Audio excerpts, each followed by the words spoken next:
Welcome to the Read Your Keys podcast. I am your host, Joel Lopez. Please go ahead and go on iTunes and subscribe to the podcast and leave a comment if you're really enjoying us. On Spotify, you can go ahead and hit the follow button. Today, my guest is Mr. Joshua Lisec. He is a ghostwriter. He has ghostwritten over 40 books. He has his course coming out, or that has come out, is the best way to say it. Joshua, thanks so much for coming on today.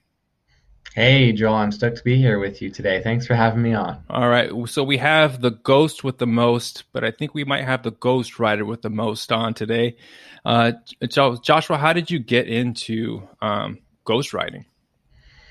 Yes, it was my lifelong ambition to one day become a professional novelist. I've always had an affinity for storytelling and for teaching through story ever since I was a little kid. And so I thought, well, why not become like the great literary heroes of all time who, through fiction, were able to positively impact the world? So what did I do when I was a youngster, finishing up high school, going into college? I tried my hand at novel writing, and guess what? Worked out. I got myself a 2-book publishing deal when I was 20 years old.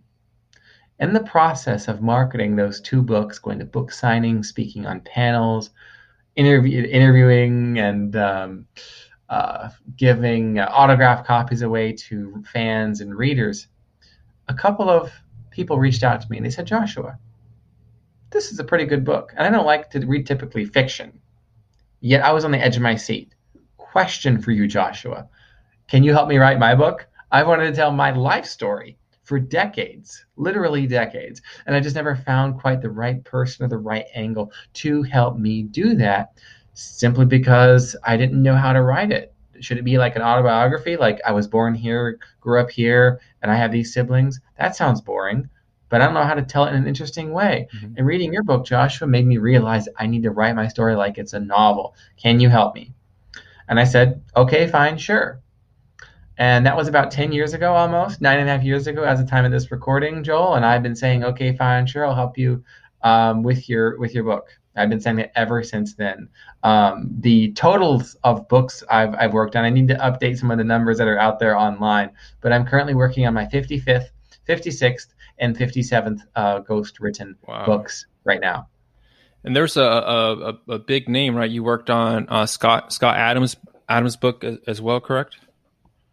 I have worked on a small project for him. He's praised my writing on 3 separate occasions. Mm-hmm. Actually, he had this concept called the Digital Bill of Rights. Great concept he brought up one day on one of his podcasts, and I thought, oh, this would be a great fun little thing. So I turned it into a nice public open source document. It was listed on a bunch of different open source academic databases, and he gave it a shout out and said, Joshua is this great professional writer who knows what he's doing. He took my words in this conversation and made it something that was beautiful and readable. Go check it out. So I, clipped that and I put that on my YouTube channel, and he's been singing my praises quite a bit over the past couple of years. Very cool. So something that's very interesting to me, in speaking to writers, is just like for me, writing has always been a slog. I'd always preferred to speak because I always felt like I could just speak my thoughts out much faster and efficiently than having to write them down. Did you have more of an affinity for just being like a talent for just being able to, hey, I have these thoughts in my head, and being able to put them down on paper? I mean, just like anything, right? There, you do work on it, and it takes refinement and things like that. But was there a natural affinity for you just getting pen and paper and starting to write things down? Yes, I have always thought in clouds. Anyone who uses or likes to use mind maps will be familiar with this concept, where you have one idea and there's a bunch of branching ideas off of that, little clouds with a word or two in them, a concept in them. And then each of those have even more clouds that are connected to that, even more mind maps that come out of that. And so when I'm having a conversation with an author, or a conversation with someone who wants to have their TEDx talk speech written. I do a lot of those.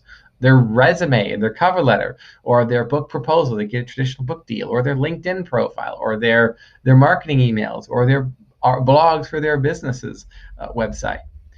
Every conversation I have, when I'm talking to the person, I see the topic in a word cloud, and I Hmm. can intuit what else is connected to it that readers want to know about, that Hmm. listeners want to know about. And so I can guide the conversation so that we're covering all of the relevant topics, subtopics, examples, and calls to action that need to be in the piece of content. Whereas from the author's perspective, I'm just asking him a bunch of random questions. It feels like a free flowing, casual, fun conversation. Whereas everything on my end is specifically engineered ahead of time to ensure that what they're answering are questions that will get me the content I need to ghostwrite them their glorious masterpiece of a blog post or of a full length book. How, like, so if you go back to, you wrote your novel and then you had the friend say, "Can you help me ghostwrite?" Did you kind of have in your mind, this is kind of the way I want to do it, or it was like, "Hey, okay, let's kind of talk," and they kind of put all their thoughts down and you kind of had to figure out from then, and kind of learn how to ride the bike, so to speak, uh, on your own. Yes, yes. I seem to have, as I said earlier, an affinity for writing, Hmm. for the written word. And I didn't know that that was special at Hmm. all. I didn't until college. And I had one professor after the next say, Joshua, you should probably do something with this talent of yours. Hmm. Like, I read your essays for stuff that no one cares about because this is a college class. No one cares about college. You just want the grade and get out of there with your Right. degree. But you actually look like you put the time and effort into it. Have you thought about doing this professionally? And after I'd heard one professor after the next say that exact same thing, Hmm. I thought, okay, maybe I've got something here. Yeah. And that's when 9.5 years ago, I hung up my shingle, so to speak, and said, okay, I'm a professional writer for hire now, I guess. And my very first freelance project paid me $1.67 an hour. That was my beginning. Uh-huh. There's a couple of takeaways I think we can extract from that story for people who are thinking about their own literary journey or their own self-employment journey, which is, what are the things that people tell you you're constantly that you're good at that come second nature to you and aren't particularly difficult? And so it's like, well, no one's going to pay me for that because it's not that hard. Everyone can do it. Hmm. I was wrong.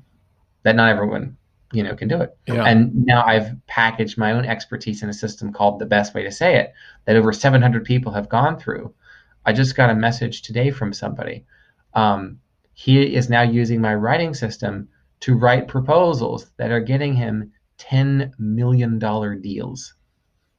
Not only that, but he identified himself as having autism, and in order to help himself communicate better with his family, his friends, his loved ones, my system has helped him step by step assign the right words to his thoughts Hmm. and to his feelings so that he can more effectively communicate with his loved ones. I mean, remarkable, complete transformation financially and relationally for this fellow. So I guess you could say I'm not just have an affinity for writing, but also teaching how to write well. Hmm. And that's another thing you can take away is the thing that you are really good at that comes naturally. Begin to look for ways you can get paid to teach other people Hmm. how to do that. Just see how much they'll pay for it. And it might be $10, might be, in the case of The Best Way to Say It, it's a $99 program, right? Hmm. And there are a lot of ghostwriting clients who are willing to pay $50 to $100,000 for me to ghostwrite their book for them. I'll take those jobs for sure. But it was the meager beginning of $1.67 an hour that confirmed this is a direction you can go in. So I had officially gone from writing essays for free. Actually, no, losing money because I'm paying the college Yeah, that's to true. write these essays. So I'm going from losing money on my writing to, with my books, not making anything initially, and then making some money for every copy sold.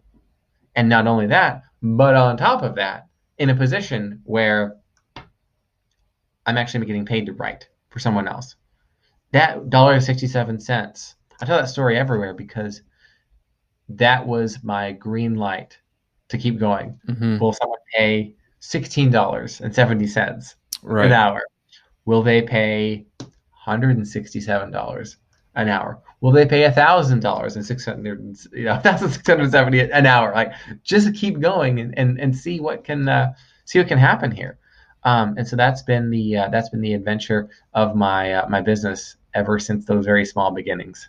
Were you an English major also? Because for a lot of majors, you are writing essays, but I would imagine in English, as an English major, that you had other students who were hopefully taking it seriously and wanting to write great work, but and yours was standing up above theirs also. I did. I took first a. I have three degrees. One is associate's, a bachelor's, and then a master's degree level sort of professional certification. Hmm. Only the third one is actually, I guess you could say, English related. It's actually a ghostwriting program that I Mm. graduated from at California State University, Long Beach, the only university level master's degree level program on ghostwriting in the world. And Mm. there's been like fewer than 100 people, I think, Okay. who've completed the program. So, hey, I'm fewer than 100 certified professional ghostwriters in the galaxy, And the which is kind of galaxy. a neat designation for my subject matter expertise. But the first two, actually, the first one was general communications, and then the second one was business communications, Mhm. all things organizational communication, both inside and outside, from internal process, creating processes to Mhm. onboard new employees, step-by-step instructions to onboard people to make sure that they get it, right? And they Mm. can work it up to speed, making money for the company as fast as possible. And then marketing collateral, like case studies that were being used by salespeople. My job was literally to systematize as much of the company as possible. When I was working in corporate, my first job, so I Mhm. was able to put that degree to use to some extent. That company sold for $74 million. And from what I understood directly, is that the work that I was doing directly contributed to its higher valuation than what they were even hoping for, Really? simply because I had built a database of over 150 unique standard operating procedures, repeatable processes that you have to learn. And then as you follow them, you then um, do your job, follow the instructions. It's classic checklist Mhm. manifesto type of advice. And little did I know it, but I was ghostwriting the way the company works Hmm. by writing all of these operating procedures and best practices and processes and policies for here are the ways we do things around here. For from technical support to the salespeople to the human resources specialists, people who worked in the technical team. I mean, everyone's job I systematized so that they could say to the next company who would buy them, all you got to do is open up this database and have new people Mhm. follow the instructions. You know, What's interesting about you, Josh, is that you have what is it, the right brain, the creative side, and the writing, but you also have this left brain, this very analytical part of you as well. And I've started going through the best way to say it also. But you have this way of kind of structuring things, right? Because you think of like creatives as being creative, and there is a lack of structure. But I find that you have this way of kind of marrying the best of both worlds. And I guess that makes sense that you kind of had that business background now to go with that creative side. So I think that's really interesting. So did you that was the path that you were going down, is more of a traditional business route? Because I mean that's what you majored in, and you kind of stumbled upon this then. yeah, yeah. I think for me, I began really as that creative persona of writing what I want to write and kind of freewheeling it. Mm-hmm. But where it had the most use was within a structure, Mm-hmm. within that analytical framework of an essay, of making sure you're following the teacher's rubric, Mm-hmm. grading rubric of what it's going to take to make the teacher happy. So I have, okay, here's your box. You have this topic. You have to write this many words. It has to have these points. It has to be this well done with now and without these mistakes. So these are the rules you have to play by, Mm-hmm. right? And then I simply follow that those constraints, and that allows for remarkable creativity. And I found that with writing standard operating procedures for a company to systematize it so that the owner can retire themselves out of operations, and the general managers can stop doing everyone's jobs and ensure that everyone's just following the checklists, or even writing books, there are rules that you have to follow. Hmm. And within those rules, you have incredible creativity. Right. With when I ghostwrite a novel or edit a novel for someone, or I ghostwrite an autobiography of a public figure, there are rules of the marketplace. There are do's and don'ts. And within those constraints, which for the most part, my clients have no idea what they are. Hmm. Like you can't just start writing and, or record yourself talking and say chapter one and you keep going and transcribe it and fix the typos. You can't just call that a book. It's not that easy. No, Hmm. not that easy. There are rules that must be followed, from the structure to the organization of the material. So when you know what the rules are and you follow them to the T, you learn in the different ways you can follow them. Hmm. They become tools Right. rather than shackles Right. for your creativity. Yeah, there's freedom in the structure, but there's the need to know the structure before you get going, right? Exactly, exactly. And for the most part, you would want it to be measurable, as in that which you have interpreted out of your creative pool of ideas and wisdom, called your conscious and subconscious mind. You'd hope that someone wants to buy it. Hmm. And so the longer I've been in the ghostwriting game, I have ghostwritten a book on just about everything that exists. I joke that I no longer exist, Joshua Lisec, that my soul is a composite of 55 different books, rather the authors of those books that I've ghostwritten. So I'm a composite of 55 different people. And that's mostly true. Uh-huh. That's mostly true. And each time what works for that book, what doesn't work for books like that. And so every new person I ghostwrite for, they're able to leverage the wisdom gleaned from 55 previous books. Hmm. Right. Let me ask Josh. You had made mention in the best way to say it that sometimes people when they're writing to give information, and that was kind of my impression of a lot of writing too, because I read a lot of newspapers growing up, and it always felt like you would get the information, but the stories that always resonated with me was like a Sports Illustrated story that didn't really so much talk about the stats of a player or anything like that, but it was like the story of like how they came about. But I never kind of put that together. But you had discussed that in the best way to say it. When did you kind of have that? Because it sounded like you had it early on with writing novels and stuff like that. Where did that come from for you?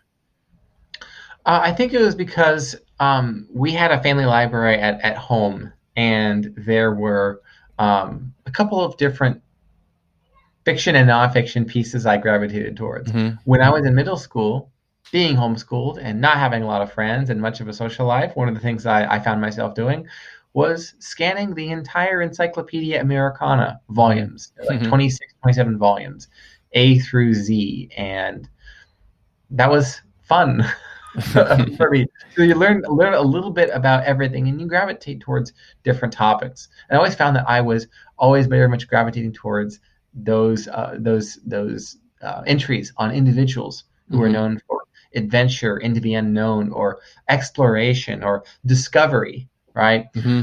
That probably explains why my favorite movies as a kid were the Indiana Jones Yeah. Yeah. movies, and those that were kind of like that, where the rogue hero ventures off into the unknown, gets the girl, gets the treasure, and kills the Nazis. Right. Right. you know, Don't open up the ark. Right. Yes, yes. And also, like, there's a little bit of mystical Hmm. spirituality and whatnot going on there, and that's always fun. But the novels that I read were, of course, the great fantasy classics for both for children and for adults. The Chronicles of Narnia Yeah. series by C.S. Lewis, and the Lord of the Rings series by Tolkien, as we most of us probably read, or at least heard of, or seen the movies of. And I thought, well, maybe I could write a fantasy series. But then why would I want to become the guy who's trying to copy Lewis or Tolkien or both? Right. Right. That's no fun. Hmm. So I thought, well, I could write novels. I could write Indiana Jones for Millennials. Mm-hmm. And that's what I did. That's what my two, the novel and then the prequel novel that I wrote and that came out before that. Hilarious story, Joel. Hilarious story. It took me 3 years writing my first book. 3 years. My first novel. The second novel, the prequel, I wrote in 3 weeks. Why the difference? I think it was because when I had finished this massive volume, it was a 587 page massive volume, right? Uh-huh. Like everything I wanted to say in this story had to be here for my first book. And then once I'd said all that, I was like, oh, I can write a book easily now. Mm-hmm. And then I started writing the second one, the prequel to it, Mm. and it just came out just like that. It was easy. It's like, wow, maybe I shouldn't have taken 3 years Yeah. with Well, this first one. let me ask. It's interesting that you said that you were homeschooled. I spoke to David Headmaster, and has a interest in writing as well. And he said that he did the IEW, and I'm homeschooling. I was a public school kid, so that might be why I kind of have this aversion to writing. Like when I got to college, and it was like time to write a 30-page paper. To me, that was just like I I would rather have done a number of other things. So did you write a lot in homeschooling? Is that where you were able to kind of get your reps in, so to speak, to be able to work on this talent that you have? That's a great way to put it. There was, funny enough, David Headmaster. He and I both went through the same writing curriculum. The IEW, is that what it's called? IEW. Yeah, Okay. Institute for Excellence in Writing Yeah. by Andrew Pudewa. It basically teaches you every single way you could possibly communicate. It's like the ultimate written communication toolbox, and it's essential to learn those as a youngster. Mm-hmm. And so I took that material from the time I was probably 8 or 9 until I was 15, and that was the reps. You Mm-hmm. know, that's where I learned how to write. Those are the fundamentals for me. And then it was upon finishing the homeschooling years and then getting into college and university that I found that training, when contextualized in the college at the college level, university level, I was quite impressive, quite Hmm. impressive. And then for business clients, it turns out that they were willing to pay for someone who could help them effectively communicate their product description, the book that they wanted to write to promote their brand or whatever their written content was. And so I was able to relatively quickly build up first a side hustle income, 2011, 2012, writing and copywriting and ghostwriting and editing and a bunch of little things. And then I had enough business going for me, and I thought, well, I don't have time for this job anymore. So in 2013, my ship sailed. That was 7.5 years ago. I quit my full time work, and um, it was the right time. It was the right time Hmm. for people who think about quitting their own job. That's what my TEDx talk that I gave is literally about. It's like the 5 things you need to be doing before you quit your job, Hmm. and then you go about creating your dream job. Yeah. And that's the path that I had. Everyone is not meant to do just one thing. I don't think there are different ways that you can earn a living doing the same thing. For example, I have this skill set of writing, Hmm. right? And I could do that as a job and get paid 40K, 50K a year, which would be nothing after taxes and social security and insurance and all that Yeah. stuff, probably.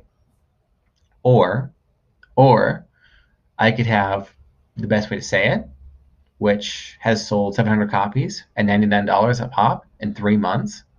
And then we had a sequel with Ed Lattimore that sold over almost 120 copies now in Hmm. 2 weeks that it's been out, Hmm. $199 price point, which has been great. On top of that, so I have consumable way of working with Joshua, and then I also ghost blog for people. So I'm creating content on a regular basis.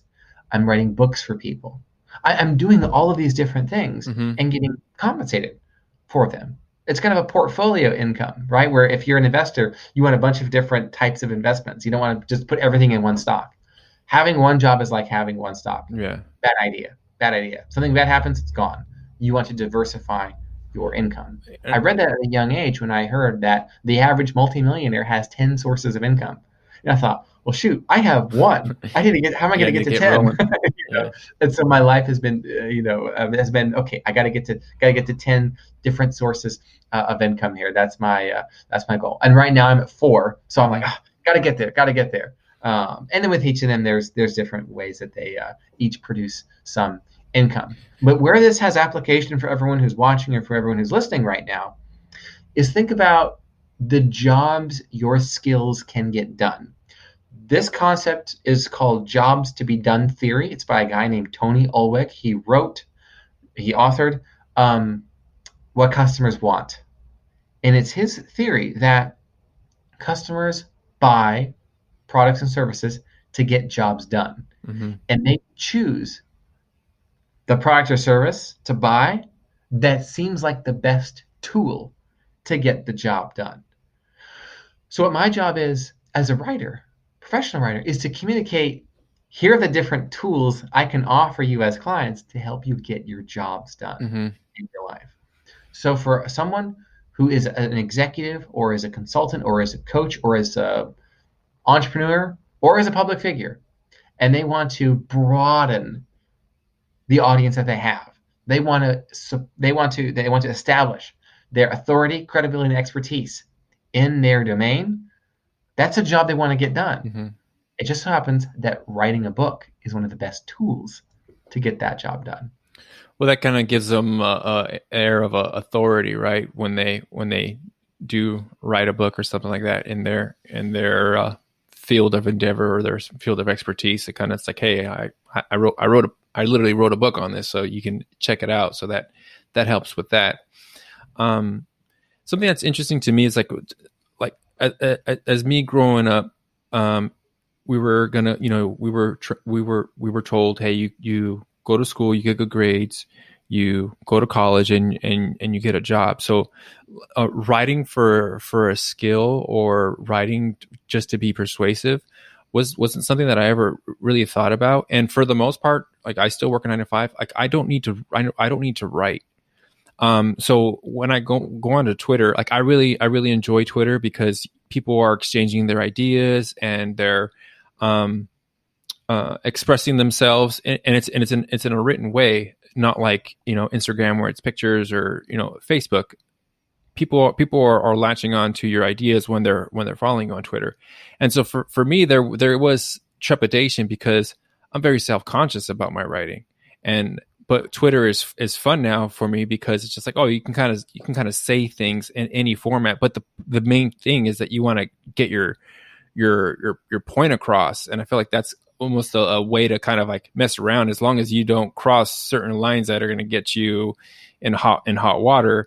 um Twitter is a pretty fun place that way. But you also have that course with Ed Lattimore, right? Because I don't think that everybody wants so much of a platform, but I think some people just want to be able to like for me, like I like getting to the point where I can talk to somebody like yourself. It's not so much that I want like a million followers. I just like talking to people and hopefully people get value out of conversations, because that's where I've gotten a lot of value. And your best way to tweet it, you go over some of those things also, don't you? Yes, I do. Yes, I do. The best way to say it, the best way to tweet it, are kind of like a tag team courses. The best way to tweet it with Ed. Ed's known for building a massive audience of 130,000 plus followers. He makes a full time living, in part through online, but largely through his Twitter presence and converting his followers into subscribers and subscribers on his email list into buyers. And so we teamed up to talk about the different ways to build a business off of Twitter, even if you don't have a massive audience yet or have super connections or anything like that. And really, it's all about getting attention by starting with the end in mind. That's what any content is, really. And in the best way to say it, the objective here is how can you create any piece of content from scratch that gets people's attention and gets the job done for you? So is that job sending out an email marketing blast? Is it writing LinkedIn posts, blog posts for Mm-hmm. your company blog? Is it a book? What is it that you need to have written? And these are people who write like letters and resumes and all manners of content you can't even imagine. Video scripts, TEDx talks from Mm-hmm. the best way to say it. They all use it because it is a new and complete system for getting the thoughts out of your head and onto the page in such a way that you skip writer's block, you Mm-hmm. skip self doubt, you skip all the things that get in the way of good writing. So you go immediately from thinking about what you want to write about to editing it.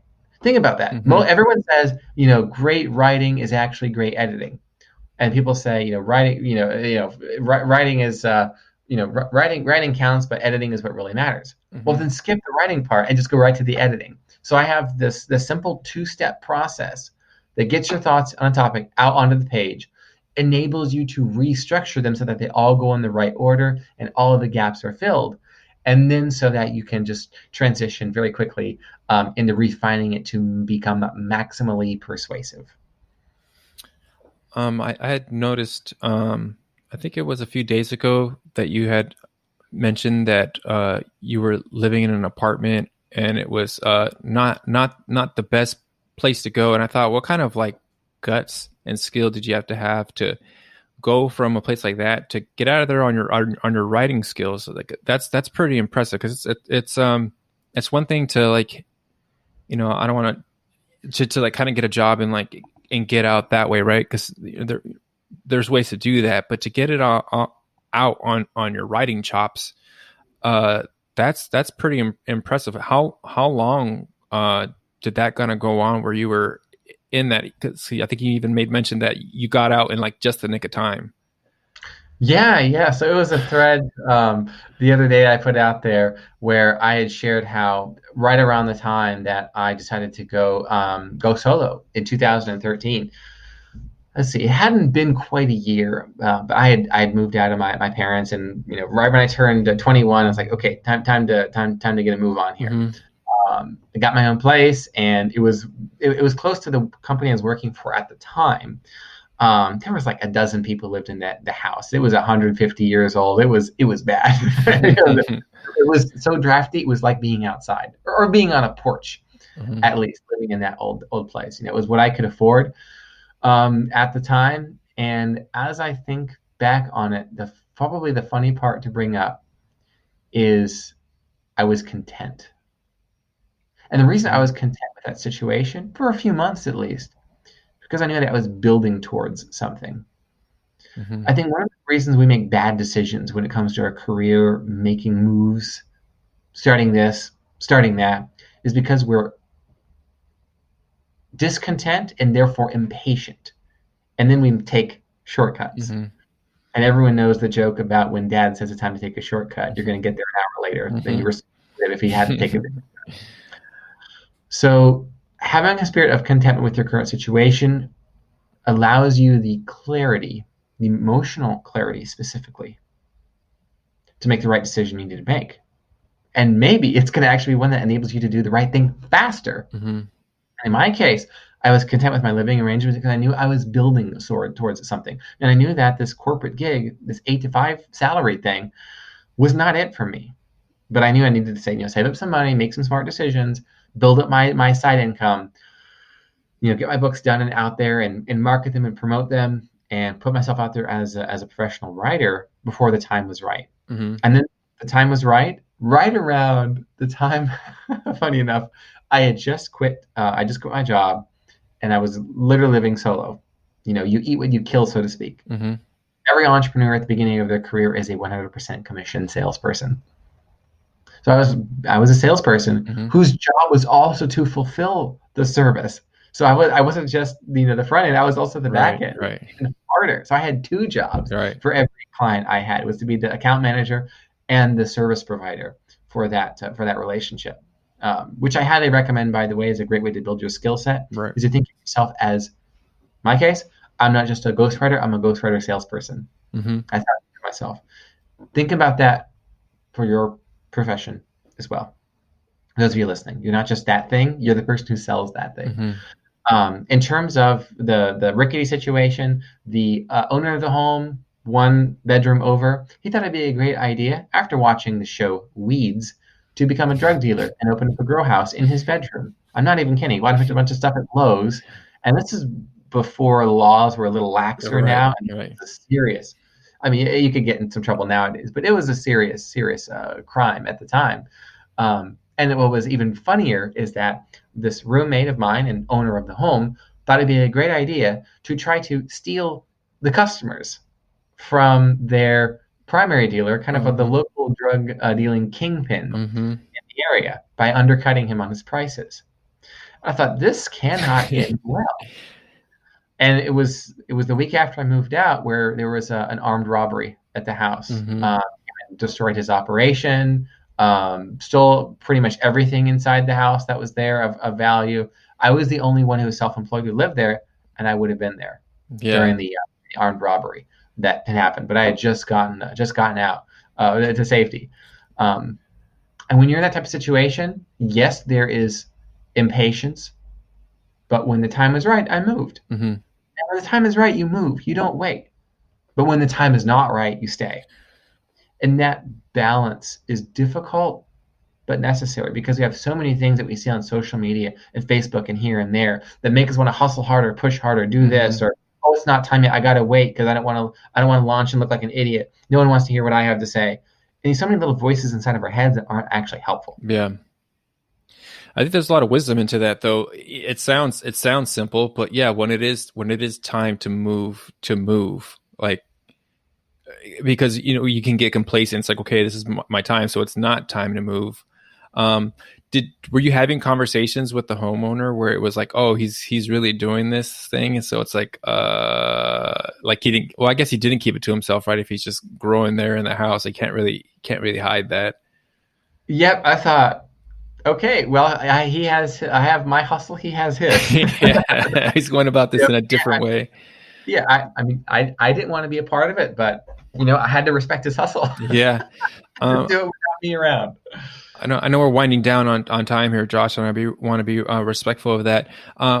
With the wind down, or with the whole coronavirus stuff, I think that a lot of people were kind of thrown into situations that they weren't prepared for.